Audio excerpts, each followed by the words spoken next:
You are listening to the Horse Radio Network, part of the Equine Network family. Hi, I'm Jennifer Wood. And I'm Jennifer Connor. From Equestrian Businesswomen, and you're listening to Equestrian B2B, the podcast that brings together industry leaders, entrepreneurs, and equestrians for conversations about how they build and sustain a successful business. On today's show, we speak with Melissa Mysing and Dawn Harris-Brown about how they came together to form a business partnership, the success of their company, and how they earn repeat customers. Melissa Mysing lives in Covington, Louisiana. She is a certified public accountant, real estate agent, eventer, and most importantly, Gallagher's mom. Melissa went to Southeastern Louisiana University and graduated with a bachelor's in accounting and a minor in marketing. She was recruited for her first job at Ernst & Young, New Orleans, the largest accounting firm in the world, 6 months before graduation. She opened her own practice in Covington, Louisiana, working alongside her husband, an attorney, on many cases. Gallagher is an Irish sport horse gelding that had a drinking problem. The issue came to a head when Melissa and Gallagher traveled to Kentucky for the USEA American Eventing Championships in Kentucky. Melissa was determined to find a solution. She co-founded Gallagher's Water and is an originator of the concept for the equine hydration beverage. Dawn Harris-Brown was born in Texas into a ranching family. After majoring in art at the University of Madrid, she spent another 3.5 years in southern Spain. She attended cooking schools in France, England, Morocco, the United States, Canada, Southeast Asia, and Australia. Dawn is the author of the Stable to Table Menu Cookbook. When not hunting her 12 lurchers or fox hunting, she is cooking for friends and family. Dawn has 2 children, 3 grandchildren, and lives with her husband on a farm in Folsom, Louisiana. Are you an industry professional who has thought about writing a book? Bookending your business enhances credibility and creates powerful marketing opportunities. In-Course Publishing can bring your expertise to the printed page. As a hybrid publishing company, we partner with our authors through editing, designing, printing, and distribution. Don't leave opportunity on the shelf. Bookend your business today and let us bring your book into the unique arena of the equestrian market. Visit our website, incoursepublishing.com, to download a free PDF to help get you started. Hi, Dawn and Melissa. Thank you so much for joining us today. We're really excited to talk to you about how you started your company together, your really cool backgrounds that you have both in business and horses, as well as, how you work in your business together today. So we look forward to asking and hearing all about it. Oh, thanks for having us. Thank you. Can you tell us how you met and what led to you forming a partnership together? Well, I think that the first and foremost was the discovery and invention of this wonderful product that we have. And it was bigger than I could handle on my own. And having known Dawn and her husband for many years, probably close to 40 years, we've had past business dealings, and we have common interest. I had to grab somebody and pull them in and run this by them. And I said, is this me, or is this a cool idea? So that's how it all evolved. And I do have a financial background, so I knew that putting this down on paper and organizing it and treating it professionally is always a safe and better way to do business, especially with friends. Right, exactly. And Melissa, I know kind of the inspiration a bit about starting Gallagher's Water. Can you tell us a little bit about what happened and how you came up with the idea? I really, it was by accident, but as most horse people have experienced at one time or another with one horse or another, my horse did not drink in a hot horse trailer for 11 hours in August on the way to a big show. Yeah. And I completely lost it. I just said, this is ridiculous. All these home remedies that people have, they don't work. They're not consistent. The horses don't like them. This is an ongoing problem that I have experienced for over 50 years, and I know it's worldwide. Right. So I am going to solve this problem. Like I mean it. And as you can tell with the tone of my voice, I'm passionate about this. This is ridiculous. These horses are athletes. Right. And they need hydration, man. They need water. And arriving at a big deal like that with your horse dehydrated as he steps off the trailer, what are your chances of getting him rehydrated in a strange place? Right. Slim. It's going to be tough. And it was hot, and so sure enough, I never let it go. It burned in me. I did not let it slip away. I researched it. I went online. And nothing but pages of home remedies came out. There was no real solution. People's advice was grab your human Gatorade and start throwing it in the bucket, or the sweet tea, which is molasses and water. Well, that's not a real consistent and easy fix. Yeah. So, Dawn Brown has a background of cooking. She's a gourmet chef. She has a horse background. She has all the ingredients that I needed that I didn't have. And I sat her down and I said, what do you think of this idea? And she, being a horse person, she got it immediately. She understood the problem and the dilemma. So we started concocting, the two of us, she mostly in her kitchen, tearing it apart, trying to get a formula. My husband came in and went, oh my God, what threw up in here? You wait. At first, we were going to try and make it a liquid. That was, So beverage, liquid, And we got the idea of alfalfa base simply because I saw the horse in the stall next to my horse in the trailer, dragging his alfalfa hay through the strange tasting water and making a soup or a tea. And then he'd go in and he'd start drinking it. And I said, oh, there you go. There's your answer. We need to make it alfalfa based. Yeah. And what horse doesn't like alfalfa? Right. It's been fed to horses for thousands of years. So they do already have a taste for it and they love it. So anyway, make a long story short, here it was in middle of COVID, right? And all the supply chain issues and the beverage industry in itself. Right. Bottles, cans, you couldn't get them. I couldn't get anybody to pay attention to us. They didn't want to talk to a fledgling little startup like us. We had no credibility. We had nothing. We did know this, though. We needed to surround ourselves with teams of people that knew the business. Experts. Rely on experts. This particular business, this niche, because I certainly didn't know anything about the beverage business, and neither did Dawn. We knew enough to run around these barns, and we tried it in all parts of the country because we have friends in different parts of the country.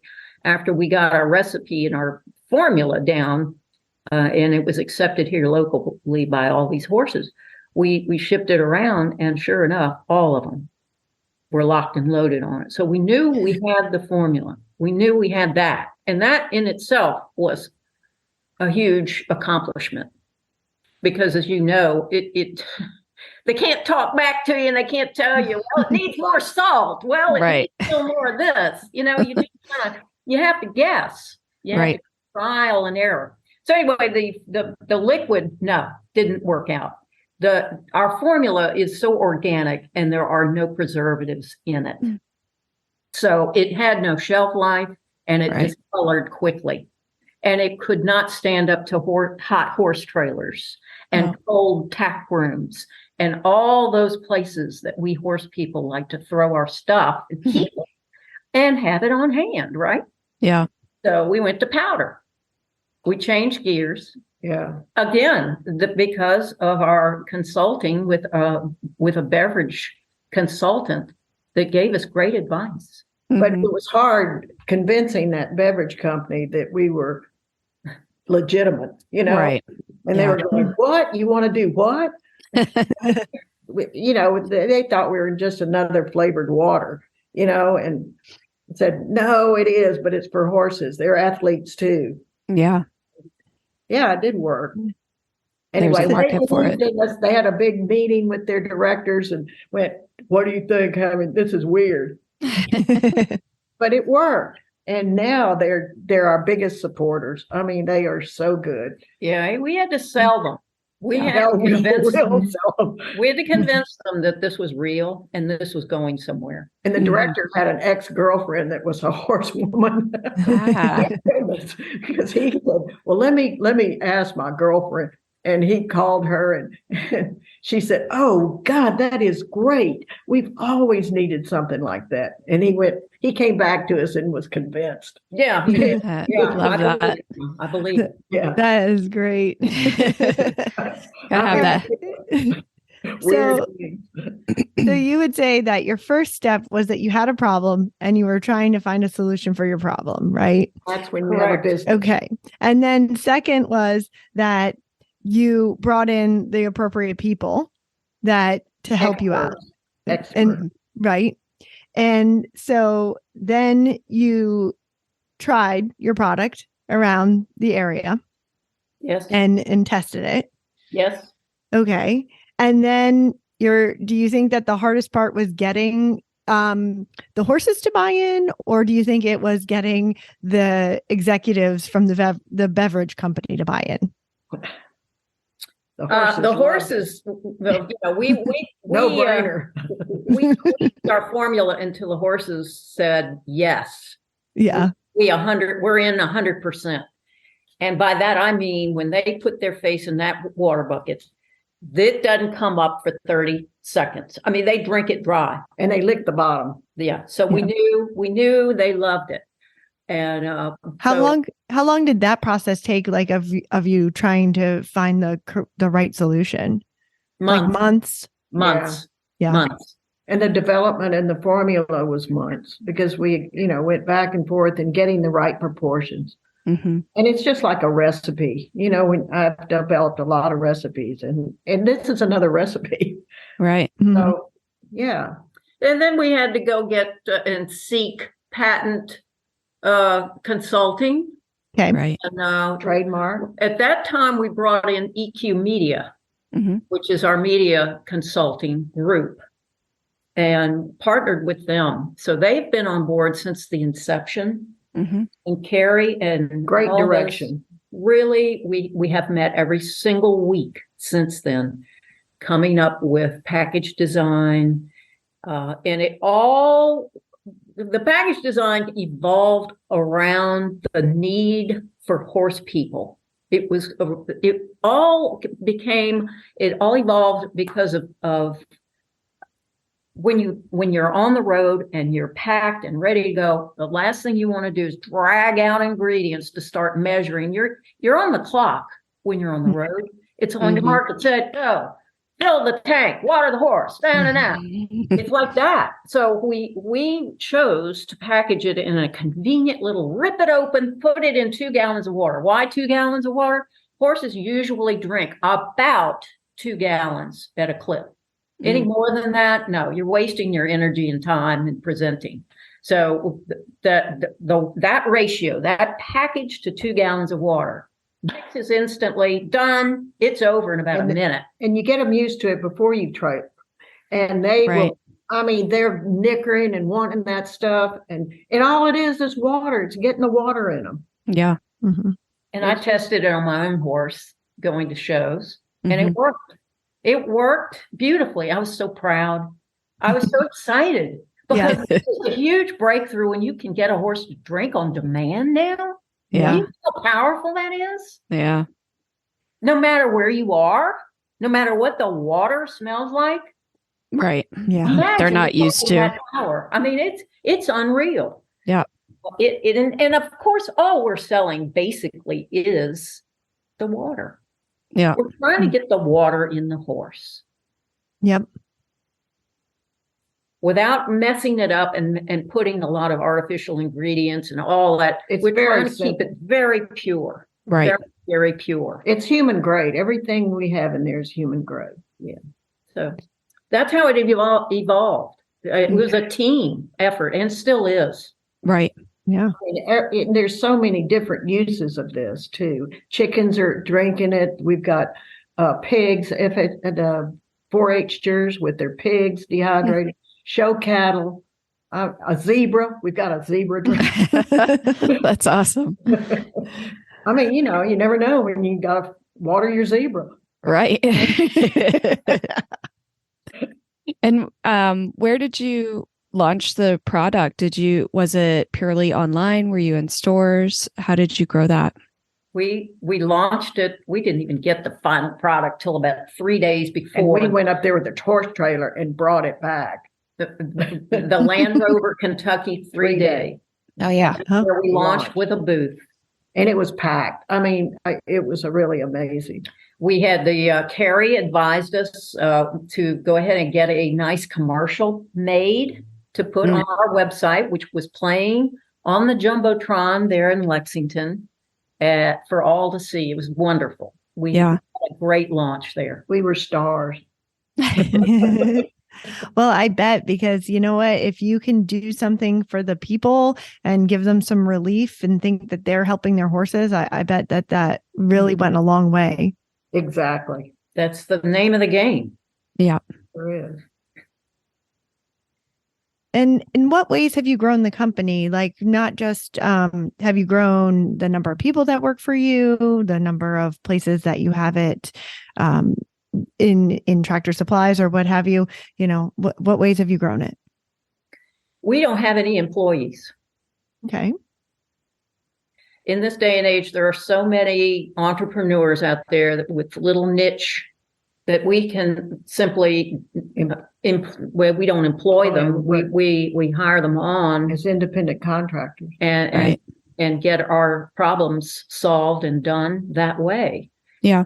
And I love that. That's where Carrie comes in. It's very flexible, and it allows a young fledgling like that, like us, to continue with their business plan without having the obligation of employees, so to speak, on your apron strings. You understand what I'm saying? Yes. Yeah.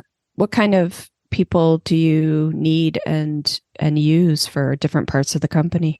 Well, for instance, I am the CPA and I do all of the in-house bookkeeping and so forth. I'm married to an attorney, so that has helped quite a bit with the contracts that we've had with different retailers and so on and so forth. It takes a village. Yeah. And we've got a village. Yeah. We've got them assembled. We have a beautiful team that's working with us, and they're all in. All of us have pushed those chips to the center of the table. By that, I mean, we are on this 7 days a week. We are always thinking of ways to make it better or introduce it. And how did we grow it? Well, I think that by the time EQ Media got finished with all of their beautiful shots and commercial and all of the, what am I trying to say there? All of our commercials, the videos, the images, everything that they've done. Has. I mean, it's gorgeous.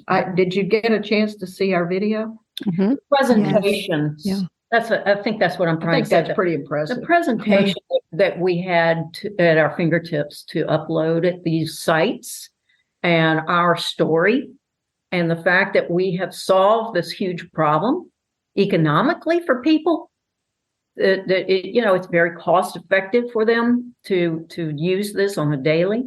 Mm-hmm. I think that has helped sell it to the retailers. Yeah. And a lot of people, a lot of consumers have gone to the retailers and pressed them and said, why aren't you carrying this? This is unreal. Interesting. Yeah. You need to be carrying this. So I think a lot of it has come about by that. The retailers have reached out to us in many instances. We have great ambassadors too, which Gary has helped get on board with this. Okay. Our ambassadors are working in the field for us. Yeah. They're into it 150%. They love it. They believe in it. They use it daily, and they sure enough, it is spreading organically through that. And I think the product pretty much sells itself. To be honest, that's how it is. As soon as they try it, That's why we were giving out samples, because all it takes is one time, and then the horses are hooked, and they got to keep coming back. What was the process like to get it on the shelves at places like Tractor Supply Company and tack shops? We have, we never come in touch with our product. This is very interesting. Listen to this. We have a co-packer in Des Moines, Iowa, which is where this is produced. Our sourced ingredients are then shipped there. They process it, and our fulfillment and warehouse is right around the corner. Yeah. It is so seamless. So we have our supplies, we've got our co-packer and our fulfillment center, and it's all concentrated. I mean, I've been in international business for a long time, and this is the way to go. So you guys don't have to have your hands on anything. They just handle all of the orders and the shipping and every single one of it. Yeah, yes. And we are online only at Tractor Supply. It is not on the shelves. Okay. Yet. It's in-store pickup. Okay. So it ships free if you pick it up in the store. Yeah. But the other retailers have it in their stores. Okay. And Farm Vet is doing, if you ever go on Farm Vet, they just love it. They are really pushing it. It's the star of their on their website right now. And did you have to initiate those conversations with them to sell through them? We were on a platform called Arrange Me, and Tractor Supply reached out, and we got our first interview through that platform. Okay. One of our ambassadors arranged a first meet. Well, actually, gave samples to the owner of Farm Vet. They're active. They're active in the show arenas, and they loved it.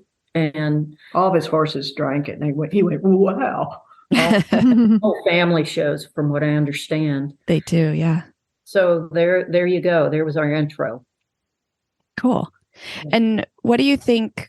Do you think it's simply the product that makes it a key to making customers be repeat customers, or do you think there's more that you've done as a company to kind of secure people in buying your product over and over again?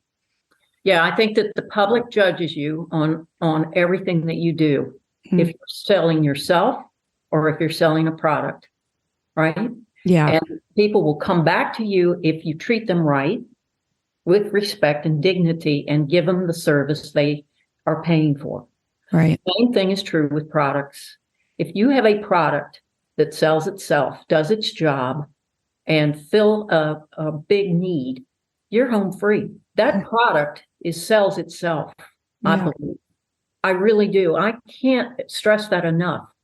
And people will find out how powerful this is the longer they use it, and the more they use it, how many times and occasions they need this. They'll never be without it. It's like equating, when you do a marathon, don't you drink? Yeah. Mm-hmm. Now we have something for horses. It's a sports drink for horses. Well, Have you met any resistance from any of the disciplines on it? Like, I'm thinking in particular racing. Like, have you had any exposure to racing, and have you had resistance from them? We're finding out that there are some disciplines that accept it better than others for some strange reason. The horse industry, I think, is more set in their ways, so to speak, and many of their training devices have been handed down, whatever the deal is. I think that over time, they will try it and see how beneficial it is for rehydration for their horses. But it's not a discipline that we've gone after. Okay. The eventers, dressage riders, hunters and jumpers, people in the endurance, endurance, they're all over it. Yeah. Endurance. Oh, are they? Yeah. You've got a little packet, you put it in your saddlebag along with a collapsible bucket, and you're good to go. Yeah. All you need is the water. But some horses won't even drink it. But if you start them out on it before, right, my goodness, you have that vet check, and that horse is drinking. Have you guys tried it? Do you have horses? I do have horses. I have not tried it, but I'm going to. Oh, you got to. I Report back. will. I have, and actually, I'm involved with some standardbred racehorses as well. So that my mind was kind of going like, oh, I should get some, and we should see how it works at the track with some That of would be those. great. Absolutely. Good. Yeah. Yeah. Because and I have a young thoroughbred who I mean, I think he drinks water. I'm not doing his stall every day to know, but I'm sure he's probably going to be picky about drinking. Yeah. Well, if you go on our social media pages, there have been just an outflow of testimonials and videos that have been sent Some in, real funny ones too. and just real heartfelt from people who are just tickled with this product, just tickled, relieved. Yeah, I was going to say it must be such a relief to know that they can depend on something to keep their horses healthy. And it's winter months with the, making a hot toddy out of it. Right. Oh, gosh, they love it. Put the warm water in with it. Oh, man. Just belly up to the bar. Oh, that's really good. How would you describe your partnership dynamic? I think that we call each other 5 or 6 times a day and run ideas. Hey, I've got an idea. I've got an idea. I mean, it works really well because we both respect one another a lot, first and foremost, and we trust one another explicitly. We both have the same goals. Goals are very, very important. So, yeah, it works really well, I think. Yeah. And do you have advice for people when they're working in a partnership with somebody that is a friend? So, like I said, keep it on the up and up, and keep it business-like on paper. Yeah.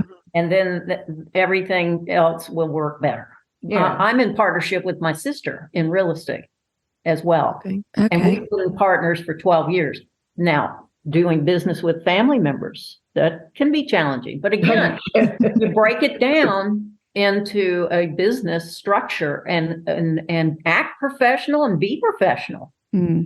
Yeah. And that's the way to do that. Keep your emotions in check. As hard as it is sometimes. How would you negotiate? How would you navigate? Like saying that you have a partner and you want to do some kind of partnership agreement. Is there a delicate way to approach that? Like how do people not take offense, and how do you not offend when you're kind of asking that? Absolutely. Good question. And we have reduced it all to partnership in writing. Right. And it goes on, and it specifically states thus and so, and if this were to happen, and that, it lays it out. And, and through experience, my husband has done this quite a few times, and I have too. We've all been involved in business dealings over the years. I can tell you that the life experience that we all bring to the table helped get this product launched, because it absolutely takes a lot of experience to foresee problems and snuff them out before they happen. Right. This is for grown-ups. It's all for grown-ups. Do you think it would have been as successful if you guys had done this, 20 years ago? No, probably not. I do not. I think we've got too many experiences and business experiences under our belt we know what works and what does not work. Yeah. This has been a huge undertaking. Yeah. It's very expensive. As simple as it sounds, it has been extremely complicated. So how do you guys deal with a problem when something comes up? How do you work together to solve a problem? Well, first thing we do is we either meet together in this conference room or on the phone and go over it, and sometimes bring other people in to consult with it. Depends on how big the problem is, but that's usually how we do it, by committee. Not one person doesn't take the lead and just, put their head down and go through. It's not done that way. It is done respectively of one another. Mm-hmm. And Dawn, in what ways has your international experience helped shape your view of business? Well, I was in an international. I developed a furniture business, and I started in Honduras.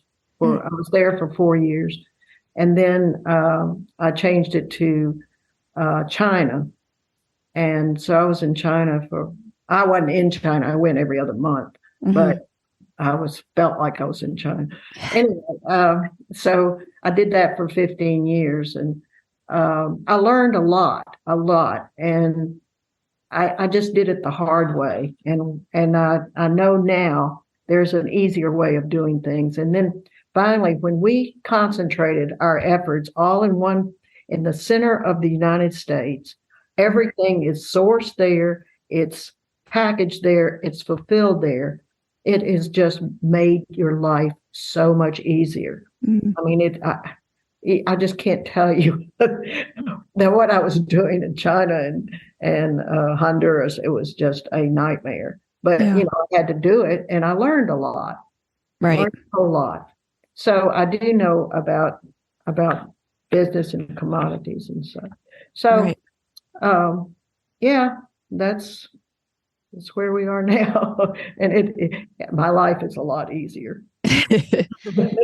And you've had, I mean, really incredible travels and experiences all around the globe. How has it influenced your view on life?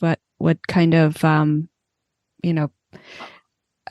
experiences have led you to learn things about yourself? I've done all that traveling and cooking in each country, and 2 of my passion projects, and you learn a lot about people and different countries and their lifestyles. But when you come down to it, everybody has the same needs. They have aging parents, they have children, and it's everybody has these. But their culture is different, and that's what's fun to learn about the culture of the country. And you have a common denominator with horses. I mean, and so there you are with their horses, and you have something to talk about right away. Even when you're in outer Mongolia. Oh gosh, yeah. We were the first Westerners to do that. That's amazing. Felt like a pioneer. Or crazy, either one. When I was in high school, I graduated early, and for 6 months before I went to school, I taught riding lessons before I went to college. And there was a man who came to me to learn to ride because he was going trekking in Mongolia on some Mongolian ride, and he knew nothing, and he was in his 70s and just decided this is something that he wanted to do. And he was determined to do it. I never heard from him after. Oh, so probably buried him up on a hill up there. But that was interesting. Yeah, it is. That was the best. I guess that was probably the best trip I've ever had. Wow! And it was like the blind leading the blind. We had about 12 Mongolians with us, but they didn't know any more than we did. And trying to find pack animals, we tried out these Bactrian camels. Well, our stuff went kicked up everywhere. No. Well, this isn't going to work. So we just got some more horses and put our stuff on top of the horses. But amazing. It was crazy. But what cool stories come from it, I'm sure. Yeah. Oh, I know some about, in Hungary also. I rode across the steps of Hungary to Romania. Oh, cool. Wow. That was really bizarre. But interesting. It's another experience in life. It really is. Yeah. You learn a lot. So it's just what you like to do. Melissa, has your work in real estate and finance prepared you for being an entrepreneur? Oh, absolutely. I've been an entrepreneur all my life. I invented a card game here locally called Making Groceries in the New Orleans area that was a huge hit back in the 80s. And actually that led to me going back to school and getting my degree because I felt I hit a ceiling and I needed to learn more. Mm. I just hit this. Honestly, I had this feeling like I'm missing something here. I want to go learn about this. So I did. And then that opened so many doors. My God, that education, that because I feel now, I think bigger because I have more capacity. When they say it opens up doors, it literally does in your head. It just opens up all of these little channels. And now it's like connect the dots. It all makes sense now. I understand. And to put a deal like this together without the background, I don't know. I don't know what to tell you. I don't know how it could have been done because it would have been relying, I guess, on an accounting firm to sit you. I don't know. But I did know this. I knew enough back when we first got started, how much this had to retail for, or pretty much how much it had to retail. I found that little spot, and I had to back into, you see, sourcing the ingredients. How much is that going to cost? By the time everybody got paid and it went through the channels, is this feasible? Is this going to work? So how could you do that if you did not have a background in that? Yeah. So that's what I keep asking myself. That and the selling side of it, and the formula. For the love of God, the formula had to work. The product had to work. I know that so it was all tied in. It all worked beautifully. Boy, we worked and worked. It did work. Hey, and when we took that out to the barn and tried it on that whole stable of horses, and yes, we found it. I mean, we took out samples out there and, oh, do you like this? Yeah. No, and then, really. they kind of babbled at it. And so I'll go back to the drawing board, come back. You like this? Oh, no. And then finally we hit that formula and went, oh, yeah. It was a pivotal day, the day we went out to our veterinarian that we both use. Oh, yeah. And she has she has a farm and she has goats and horses, and she drugged one horse after the other. This one's not going to drink. Let's try it on this. This one won't even drink out of a bucket. And sure enough, they all did. Her mouth was open. I know. Oh my God, this really does work. Yeah. We knew that day forward. Yeah, that gave us the confidence. And her endorsement, really, she's all over this. She just thinks we were sweating bullets when we went out there. We had an appointment and we were waiting around, for her to come. But what if our horses don't drink it? We were going, oh, and little bullet. But then we started shipping it to different parts of the country, Arizona, because we wanted to test it. We knew it worked on our water. But as you travel, waters taste different in different parts of the country, right? Right. Yes. Some of them smell eggy with that sulfur. Some of it looks rusty, and some of it just smells metally, or I don't know what. But so we went. Water, we started shipping it all over the country to different friends of ours that had horses, and we said, "Try this on your horses," and it all worked. So it did mask the flavor and smell of the weirdo waters out there. Weirdo waters. And people, that travel long distances with show horses and everything else, they carry their own, they have big tanks on their trailers. They carry their own water from their house, from their barns, just because of that dilemma. That reason. Yeah. Right. And no need. We tried it I took the water from our river, we're on a river, and the river water, our well water, and the filling station water. My chlorine water from the city, and tried it on all these different waters, and it made no difference. So how do you all feel about this? Does this play out on a lot of the entrepreneurs you have interviewed in the past? Yes, I think, we certainly see themes emerge with everyone that we talk to. And definitely, what your experiences have echoed what we've heard in the past too, which is cool because I think, people who are new to this or want to try and start their own business, I think the more they hear that other people kind of have similar experiences that they can learn from, and know that, it's not just them. They're not alone in having these issues, or, whatever the reasoning is. It's nice to be able to provide that information for people, and even just, fellow business owners want to commiserate. Yeah. That's And- good.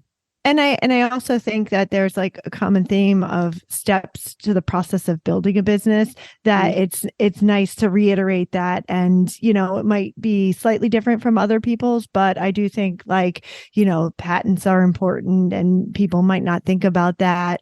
And you guys kind of touched on that a little bit, and, sourcing it, and that there's easier ways to do it. So I do think that it's great that to kind of, hit that home again over and over, that there's, and I think one of the most important themes is that, hiring the right people to help you out. Like, you don't have to hire and have a staff, like that. You figure out what you don't know, and you hire the right people to do that. And it sounds like you guys are right on top of that as well.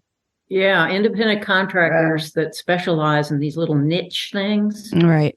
Like, for instance, we are working now with a group that does nothing but Amazon listings and presentations. What a niche that is, right? Yeah. Right. That platform is extremely difficult to maneuver and work through. And that's so all they do. That's all they do, and they're good at it. And so we are happily working with them, because in the long run, that will help us. It's a good investment. Yeah. That's great advice, because I don't think we've ever talked about that before, and what that platform is like. And I also like, hearing about how you guys work together in a partnership, because a lot of the people we've talked to are kind of solo business owners. So I think it's a very different dynamic to be working in partnership with someone in a company. I do that in my company as well. And I think we've had a similar start as you did, in that we both, brought different things to the table and thought we could be more successful together than apart. So it's great to hear that. Yeah. Work smart, not hard. Yes. Well, at the end of each episode, we ask the same 4 questions to our guests. So Connor usually starts with the first. Okay, we'll start with Melissa. What is one action that women can take to make a big difference in their lives? I think that they should be working towards being self-reliant. And by that, I mean independent, not to the point of being, isolated socially or anything, but I mean, by that, I mean, stand alone, be able to think for yourself. And the more independent you are, in every way, actually, in every capacity, financially, and the better and more successful I think you will be. Mm-hmm. And Dawn, do you have something to add to an action that women can take? Yes. Well, that's about the same thing as I felt. And you can do anything you want to do. Don't let anybody tell you can't, because you can. That's right. You just have to keep working at it. And I was growing up, and we had as women, I was doing renovations at the time, and I was the only woman contractor. And this was a long time ago. And I had some, oh, well, here's the little Twinkie coming in here, and I knew more than anybody else. And it's just it's a glass ceiling you have to break. But I think all the young women now, my daughter and my daughter-in-law, and that it makes no difference whether you're male or female now. I don't think. I think and all those days are gone. Oh, thank goodness. Well, I don't even feel it now. I don't either. None. It That's makes great. Yeah. And Dawn, what is the best? Believe in yourself. And Dawn, what is the best habit that keeps you motivated personally? Well, I enjoy, out taking care of my horse, but also I'm an artist and I paint, and so I paint when I can, and I sell quite a bit, so that's good. Great. Yeah, I'm an abstract artist. That's cool. And Melissa, what's the habit that keeps you motivated personally? I think going out and riding my horse, making time to go and see and ride my horse. We Mhm. are a team too. We're a partnership. Mhm. We're a dynamic partnership. He has the utmost respect for me, and I the same for him. And I always try and find out what could I do to improve his comfort, his performance. I'm always seeking that for him because I feel like I owe it to him. For instance, getting his saddle fitted just right for him. All of these little things, that I can do to improve his quality of life, I guess, if you want to call it that. But yeah, he's a great guy, and I'm privileged to own him. That's Gallagher. Yeah, Yeah, that's awesome. Yeah. Dawn, what's your favorite horse movie? Man from Snowy River. Ah. And Melissa, what's yours? Seabiscuit. Yeah, Yeah. we get that one a lot. Yeah. And Melissa, who would you recommend to be a future guest on this podcast? I think Valerie Pride, who is Okay. our 4 or 5-star event, 5-star. Yeah. 5-star event rider, judge, a wonderful, beautiful rider, trainer. And Valerie's going through a little, as many business owners are right now, the lack of help out there. She's having to do a lot of her barn work herself now, and it's a challenge for her. And I think that's timely. I think that would be an interesting viewpoint from her point of view. She just came back from Blenheim in England. She competed there. Yeah. Yeah, I mean, she's a wonderful young woman. She really is. Oh, We appreciate just- what she's doing for us. yeah, I'm so glad to know her. Great. So, Well, it was a real pleasure speaking with you guys today and learning more about you and being able to share your story with our listeners. So we really appreciate your time. Yeah, thank you so Our much. pleasure. welcome. Thank you so much. Thank you. Now go get yourself some Gallagher's wool. Yes. Will do. You can drink it too. That's Oh, no, don't get that rumor out there. Thanks so much. Thank Okay. you. Thank you. All right. Bye. All right. Bye. Bye. Those were such fun ladies to talk to. Really, really I feel fun. like I want to hang out with them and have a couple drinks and just hear about their lives. I know they're so interesting. And, we really didn't get into a lot of what they've done. I mean, a little bit with Dawn, but wow, I was reading some on her website and it's super interesting. Yeah. And, like they said, all of their outside business experience really lent itself easily to what they're doing together now with their company. And it was just great to hear their advice on how to work together and what they've done to make this a success. Yeah, I think that they're friends, and I think they've been able to navigate being friends and staying friends, but keeping business. And I really appreciate that. Yeah, I think that is one of the most important points to come out of this is, if you're really going to make it a success and you're going to make it where you want to stay friends, even if the business ends, you have to put everything in writing and you have to clearly delineate everything that goes into that business partnership outside of your friendship. And the communication has to be so clear in, what your goals are and how you're going to get there and who's doing what work and, making sure you have the finances worked out to like who's making what, are we putting everything back into the company? All of that has to be crystal clear because when it's not, that's when it leads to problems. And that's where, friendships can go bad is when you're not communicating well on all of that.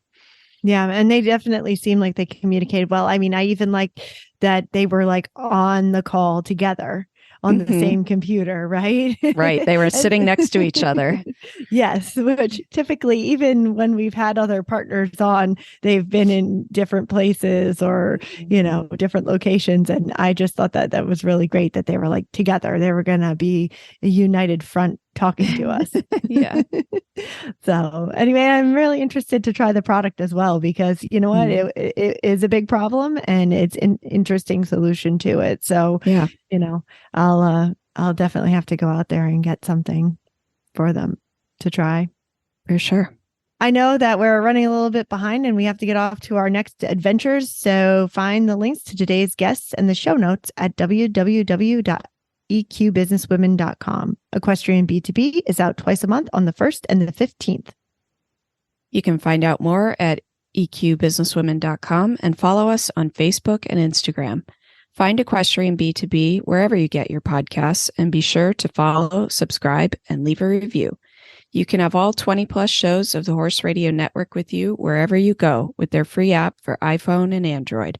Go to your app store and search Horse Radio Network. Now go solve a problem.